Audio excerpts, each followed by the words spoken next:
Hello everyone, this is Team X3G and I have here with them after their compete. Yeah.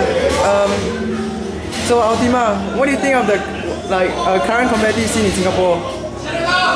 I think that it's good that a lot of competitions are around. It encourages gaming to a different level.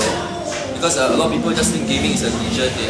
But I think having more competitions encourages gaming awareness. It teaches a lot of aspects of teamwork that are not present in just everyday gaming, such as communication, strategies, strategic play.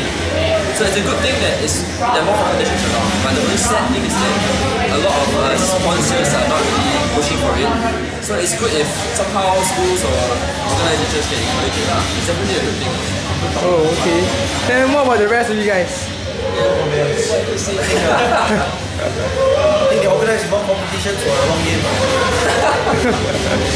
How about sir? Yeah, I think it's good to have more of this kind of competitions. Then Mars? Yeah, more competitions better. It keeps the scene alive. They promote, it comes new players will come out to play on LAN. Hopefully, instead of playing online, they play more on LAN. Okay, then what about Fake? No comments, okay. So the second question would be, what do you think of the future of CSS in Singapore?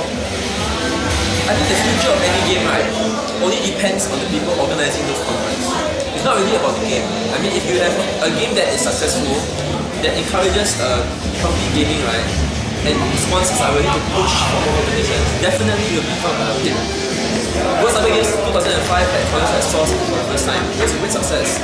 But after that, don't know why they go back to 1.6, when it actually allows them to showcase Nice computer specs and stuff like that. I mean, honestly, sponsors are looking for games that can show the computing power. HP will not have Counter-Strike to show that, oh, I've got a dual core or a quad core processor to run 1.6. So definitely, it's all about sponsors and about the willingness to promote cyber gaming, competitive gaming. Okay, then the rest? What was his question? What do you think of the future of CSS in Singapore? It's rather bleak. Rather big. It really depends on the community. It's pretty much dead. It's how much the teams want to come up with, organize competitions. Okay, Mars? We work towards the future for gaming, not just for CS Source. Yeah, okay. No comments. Can I add one point? Yeah, sure. Everyone is there. I think it's a very, very admirable thing that a team like them, right, can form a competition. There are many teams before, like AG or other teams as well, that has just come out on the blue and say, let's have a competition. I think if more people do this and think bigger, right, definitely it will be a lucrative business for sponsors, companies, or even just for their shop. Yeah, so it's a great thing that there are teams out there that are willing to try and promote the CS scene. Okay. Right, so this is Team X3G after their compete, and we hope to see them again in the future. Thank you. Thank you.